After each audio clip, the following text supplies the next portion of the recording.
Tensions remain high in the Middle East. Iran launched a wave of ballistic missiles in response to Israeli attacks at Iran's leadership and nuclear sites. It comes as President Trump has been trying to get Iran back to the negotiating table.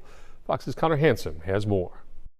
The Israeli military has been shooting down targets in the sky. The government says Iran has now crossed a red line by targeting civilian population centers like Tel Aviv. Smoke rising over Tel Aviv as Iran launches a deadly barrage of missiles towards Israel. Rescue crews now searching for survivors in the rubble. Israeli officials say the country's defense systems intercepted some of the threats. Senior U.S. officials tell Fox News American forces also assisted.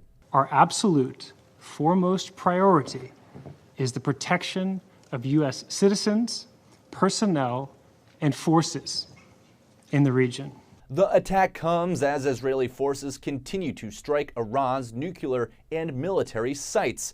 After months of failed negotiations, President Trump spoke with Prime Minister Benjamin Netanyahu on Friday. He says he would like Iran to come back to the negotiating table, though several top commanders representing Tehran in the talks were killed in Israeli strikes overnight. Donald Trump didn't believe that a military strike was the right option.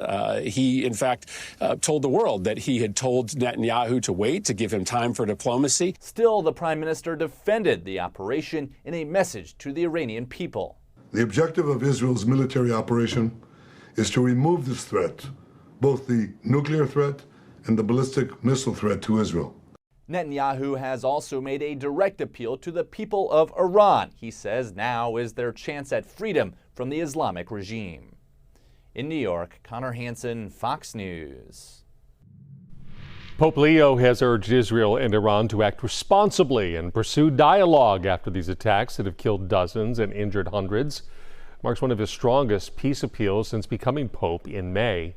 Conflict escalated with an Iranian missile strike in Israel, killing 2 and injuring 19, which was in response to Israeli attacks on Iran's nuclear program.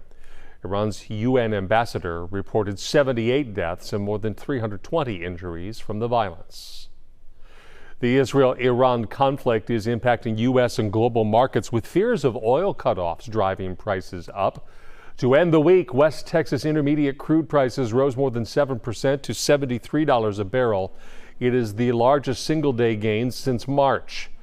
A wider war could further raise U.S. energy prices, affecting consumer goods. Oil companies, stocks like ExxonMobil and ConocoPhillips also saw increases because of the conflict.